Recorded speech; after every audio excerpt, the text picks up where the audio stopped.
يا مساء الفل، تعالوا بقى نعمل شوية القرص الفلاح اللي اتطلبت مني كتير. طريقتها سهلة وبسيطة. دول كيلو الا ربع من الدقيق، ممكن يعني نقول 3 كوبايات. عليهم 5 معالق من السكر، عليهم ذرة ملح. وهقولك دلوقتي هنحط معلقة بيكنج باودر، ده بيخليها نافشة وهشة وتاكليها ما تحسيش ان انت بتاكليها اصلا، بتدوب في البق. وهنا حطيت 3 معالق سمسم، عايزه انت تقللي السمسم شويه قللي براحتك، المطبخ اختيار مش اجبار. وهنا عندي 1.25 كوباية من السمنه، عايزه تقللي يبقى سمنه وزيت، عايزه زبده وزيت، عايزه زبده بس سمنه بس براحتك، بس هي بالسمنه بتبقى تحفه. وكوباية وربع، وهبتدي اقلبهم وابس الدقيق بايديا، لازم نبس الدقيق بايديا اهي. وبعد كده حطيت شوية خميرة، وانا بعد ما حطيت السمنة عشان السمنة بتبقى دافية، فمش عايزة احط الخميرة معاها عشان ما توقفش الخمر بتاعها. وهنا بقى اهو ببس الدقيق بايديا كده، بفركهم في بعض كده، ببس الدقيق اهو.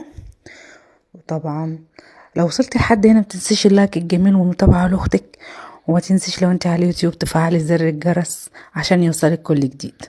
وهنا عندي بقى هعجن بيه علبة زبادي، لا احط علبة زبادي اهي وهقلب. طبعا لو هتعملي كمية اكبر بتضاعفي الكمية، انا عملت كمية صغيرة.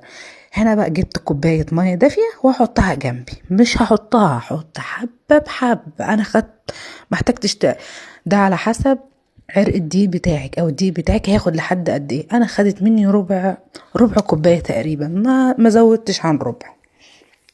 خدت مني ربع كوباية، وهبتدي اعجن فيها اهو، بس مش بعجنها في بعضها، انا بعجنها بصوابعي زي ما انت شايفه كده اهي. لمتها اتلمت معايا، جميله وخفيفه ما بتلزقش، تحفه اهي. لما تضغطي عليها بايدك ما بترجعش تاني كده، بتعرفي ان هي جميله جدا. وهي هسيبها بقى هتغطيها وهسيبها ترتاح اهو. شوفي انت لما ما بتشققش يبقى كده هي مظبوطه، يعني هي طبعا مش بتاعت بسكوت، بس هي بتبقى ناعمه. انا بوريك ازاي هي ناعمه، ازاي ملمسها ناعم جدا. هنا بعد ما خمرت جبت الصاج بتاعي ادخله الفرن، هقطعها كور. المقاس بقى ده براحتك، يعني انت عايزاها مقاسها كبيره صغنونه زي ما تحبي. انا عملتها كده، وابتدي اديها ضغطه خفيفه خالص بس بعد ما احطها في الصاج. هكورهم كلهم وارصهم جنب بعض في الصاج، وهبتدي احطها. حجمها بيزيد بعد شويه اهو. بعد كده بقى هبتدي ابططها تبطيطه خفيفه، ما ترققهاش عشان ما تبقاش ناشفه معاكي. احنا بنعمل قرص ما بنعملش قراقيش، لو قراقيش هنرقق العجينه عشان تقرمش، لكن دي قرص. بصي ببتدي افردها اهي واحده، تبطيطه خفيفه، مش بفردها قوي يعني بابا. وطبعا كده كده لسه هسيبها ترتاح اهو. بصي السمك بتاعها بالسمك ده، يعني ارتفاع 2 سنتي 3 سنتي حاجة زي كده.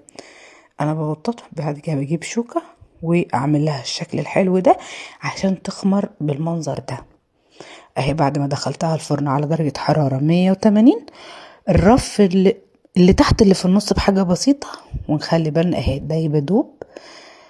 تنسوش تجربوها وتقولوا رأيكم فيها، ربنا يحسن ما بين ايديكم. والله تحفة وجميلة جدا، وهتعجبكم مع كوباية شاي بلبن بقى جوع اخر الليل. ومع الف سلامة.